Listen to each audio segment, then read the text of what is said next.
Luke, many congratulations, safely through to round 3 here at Ali Pali. How would you reflect on that display tonight? Yeah, it was not the best performance for myself. You know, I didn't feel like I was very clinical in moments where I felt like I'll be honest, after the walk on, it kind of took me back a little bit because the crowd was so amazing that I felt like Nathan Aspinall, you know, when he has his incredible walk on and they scream back at you, and it's like it kind of makes you think, wow, you know, they were honestly, that was one of the best crowds I've ever been in a room with. So they should be really proud of themselves. It made me feel amazing, and I don't get that very often, so it was really nice. But yeah, performance-wise, it wasn't nowhere near my best, but you know, I've said it in many interviews before I played in my game. I said it's 2 different tournaments. All that matters is you win tonight, because if I'd have averaged 105 and lost, I'm out, so it doesn't matter. Now you go into the second part of the tournament, as I'd like to say it, come back after Christmas, and that's when you can be at your best and you can really think about being world champion then. You mentioned the atmosphere there, being back here for the first time since lifting the title in January, being announced as the reigning and defending champion by John McDonnell. Just describe the buzz you felt there. It was probably one of the best I've ever experienced, to be honest. It was really amazing. The crowd, I think the best thing I ever did in my life was change that walk-on song.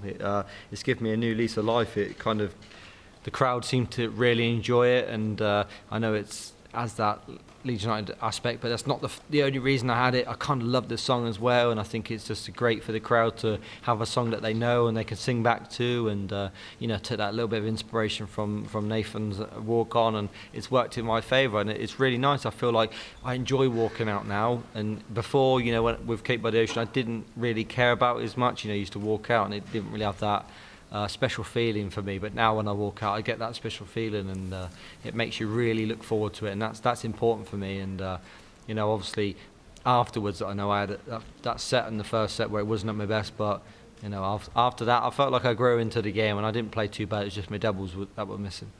And coming back here as the reigning champion, when you look back at what you've achieved since and the way you've carried yourself as the world champion, just how proud are you of the last 12 months as a whole? Incredibly proud. You know, I think probably for me, it's probably been one of the better years since. It's probably been one of the better years since Michael van Gerwen when he was world champion. To be honest, there's been a lot of world champions since, but I've won 3 majors this year, well, including the World Cup and you know, a couple of Euro tours and stuff. So yeah, I'm pretty proud of the way it's gone. And if I don't end up being world champion, then I would still be proud of the year because it's been great. But it would be a beautiful way to top it off, to you know, to be back-to-back world champion. And it probably topped last year, which I didn't think I'd even come close to. So, you know, but there's 5 tough games to win before I'm even worrying about that. I'm just going to worry about the next game first. Thank you, mate. Luke, you've taken everything in your stride this year, but were you nervous coming back here to defend this title? Honestly, I wasn't nervous coming back. And then when the walk-on happened and I got out there, I didn't feel nervous.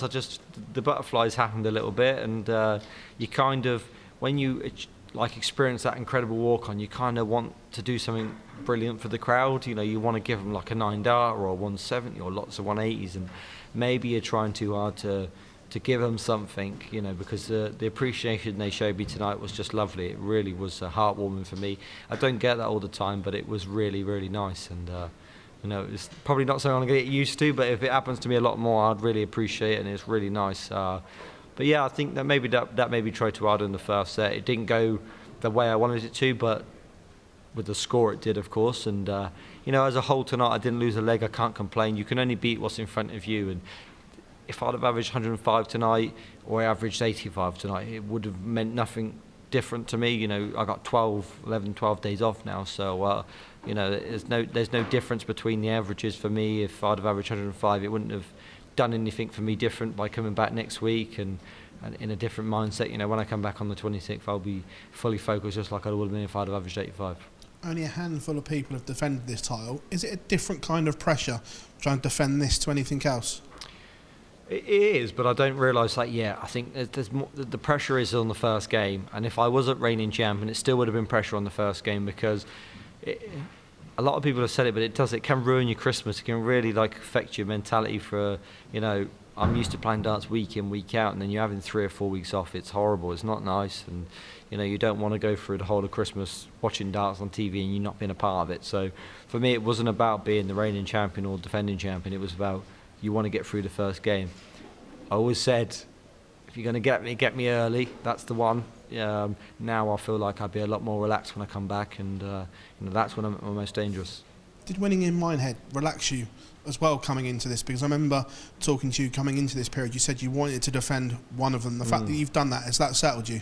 It has, because I did want to do that. I really did want to defend one title out of the 4 that I won last year, and I thought the Grand Prix was going to be the one, but it wasn't. Mike played a fantastic game and was the deserving winner of the Grand Prix, and then the players, I didn't really play at my best, but I found a way, and that's what I've done over many major tournaments I've won. I think Grand Prix, when I did win it the first time, I overcome that Peter Wright game, and then the Garrison game at the Grand Slam, the Mike Van Gogh game in the Players' Championship final, Petretsko and the Joe Cullen game of the Worlds, and then there's been so many moments in my career where I've overcome that deficit of kind of facing defeat in the eyes and come back. So and then Dirk in the semi-final of the Players that I just won. So yeah, I think that gives you that momentum, that feeling that you can come back from wherever you are. If you're losing 2-3-0 in sets in this tournament, I'll still believe I can win. That's important.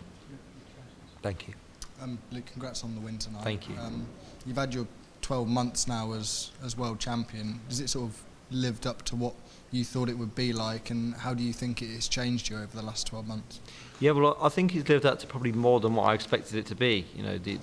You kind of go out and you experience so much attention from people that just want to thank you for being such a great product of the sport, and then you get people that want to come up to you and congratulate you for being world champion, and it's lived up to every expectation I ever thought it was going to be, and it kind of gives you that drive to want to carry on. You want to be back-to-back world champion then, because you don't want to lose the feeling of being the reigning world champion. It's an amazing feeling, but like Phil said, there's only 3 people that's ever done it, or Josh, I think it was Josh that said it, there's only 3 people that's ever done it that's been back-to-back world champions, so the odds probably stack against me, but we're in a different era now where players are a lot more confident in their ability and what they can achieve. So for me, I believe I can go back-to-back, but I think if we look at the running, I'm going to have to do it from the hardest manner ever.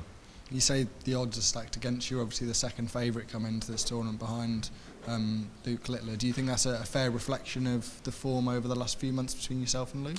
Yeah, possibly. But I don't care what the bookies make of it or what they say. They at the end of the day, they try and cover their backs from stats. It's all done on stats, and they're going to look at it as stats. But there's a you look at Mike Van Gogh 12-1. It's like he's done this 3 times. He knows how to do it, and that is a difference. I know I didn't last year, but it does add in a favour to someone that knows how to win it. If I get myself, or Michael gets himself, or Gary gets himself into that sort of semi-final situation, that's when you know what to do, and it's a lot harder on the person that's never been in that situation, because best of 11 sets is a long game, and they kind of don't know what to do, how to prepare.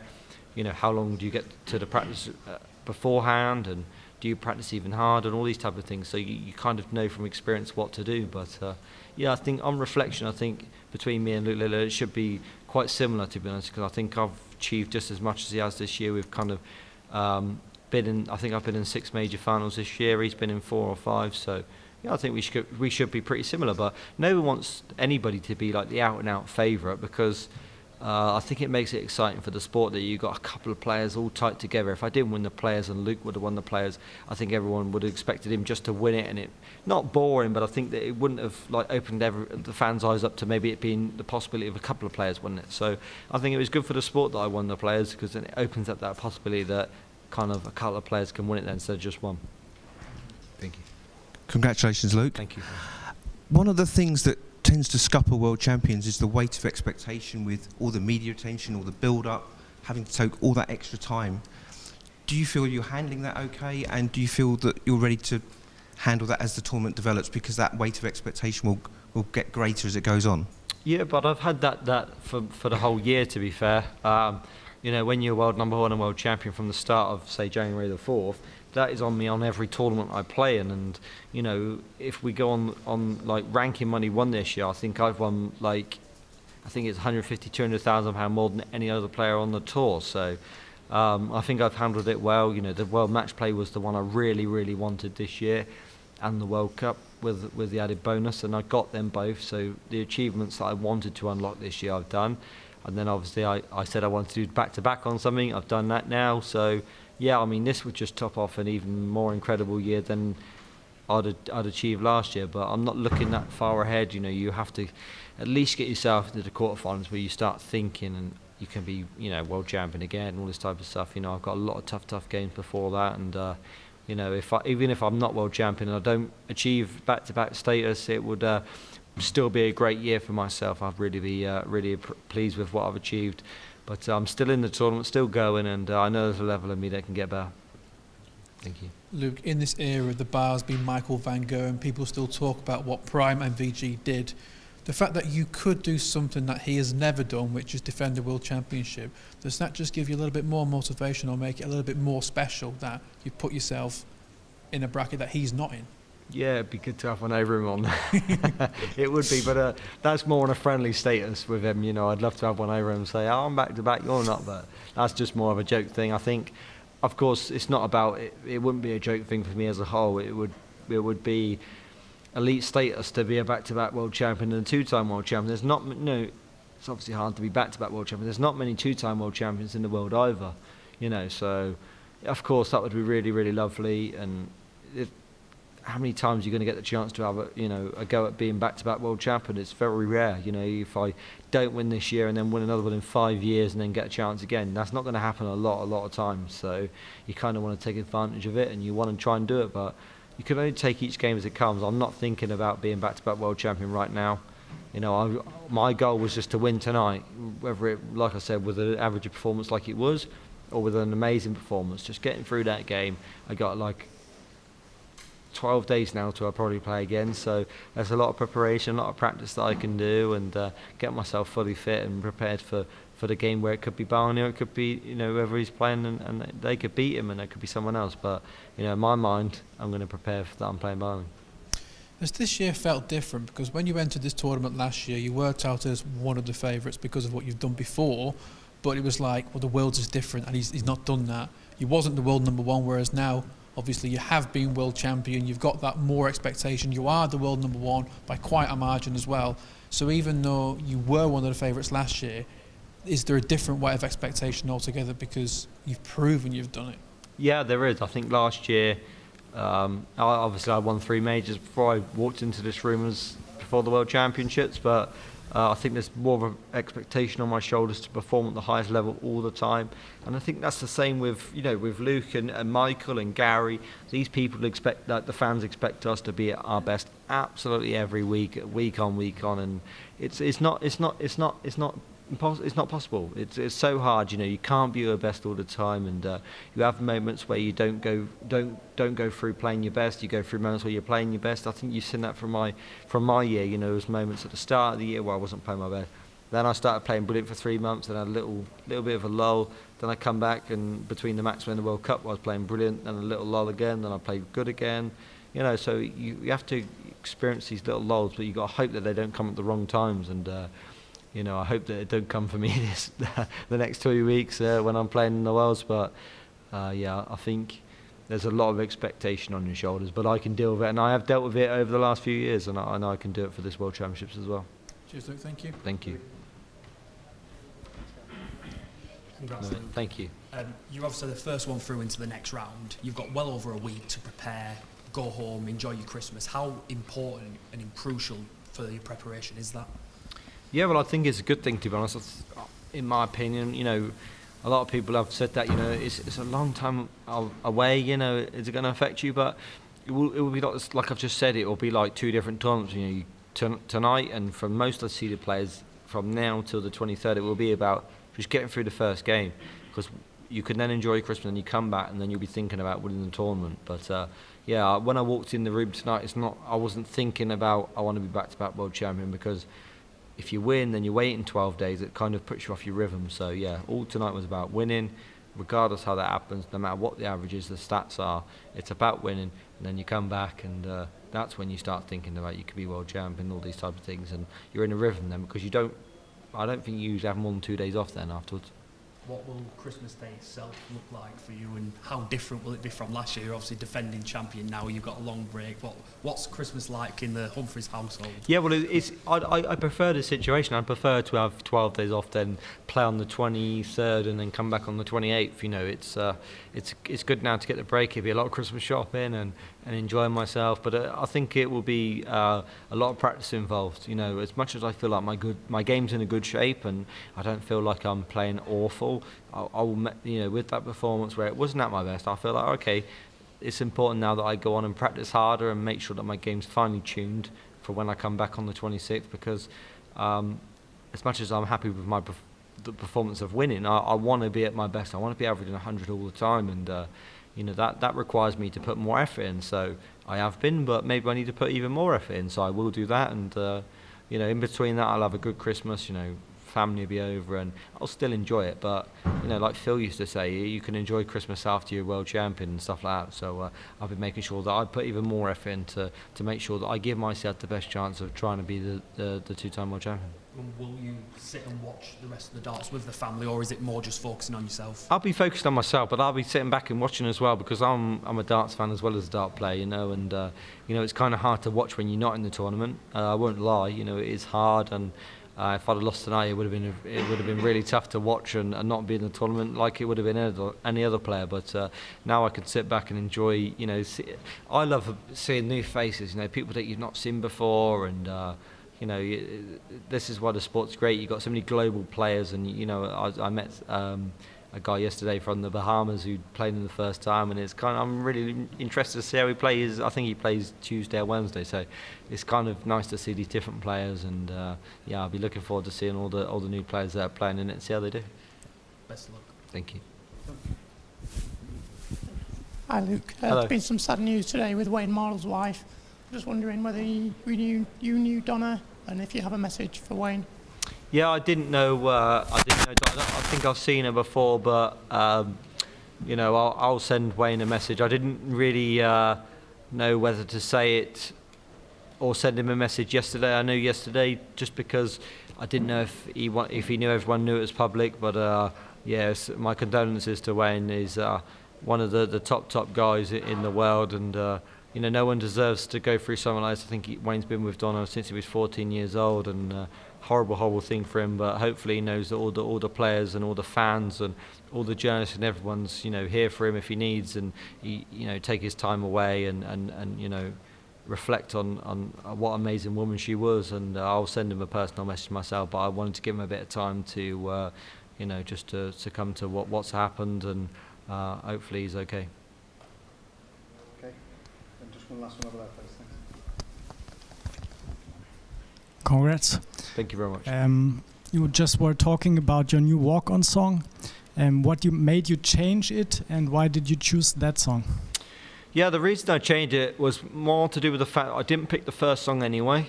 It was picked by Sky Sports, and you know, I was kind of looking out for a different song, something that was sort of got my personality. You know, and then the song from the Kaiser Chiefs, I predicted right, is actually a song that's played at Leeds United as well. But that's not the only reason. I wanted something that was a little bit of my personality, but also had a meaning towards it. And it kind of, it's not even about Leeds anymore. It's just a great song, and it gets the crowd singing back. It's just to get something that the crowd was going to get involved in. You know, all the top songs have kind of been taken already. So yeah, it was more to do with the fact I wanted the crowd to have something that sort of I'm associated with. You know, a lot of the time people, if you asked a random person, they kind of wouldn't have known the walk-on song I had, but now they probably will. They'll probably have to tell you what my walk-on song is, and that was something I wanted to have that was attached to me. One last question. Thibault Tricole said just that he was running out of energy in the second game. Do you think it is a disadvantage for him to play 2 games in one evening, and should that procedure maybe changed? I mean, it could be an advantage for him. You know, when you've experienced playing on the stage before, you know the feel, you know the crowd, you know what the board plays like, and all these type of things. It can be an advantage as well. But also, when you're playing on the European tour, you can start at 1 p.m. and then finish at 11 p.m. Sorry, you could be at the venue for 10 hours. So, you know, I've experienced that and won them tournaments, and you have to be able to play a long time. And I think that is something that Thibault will learn from. Because if he wants to make it big and wants to win a European tour, then he has to be able to play 10 hours throughout the day. You know, that is the tough part.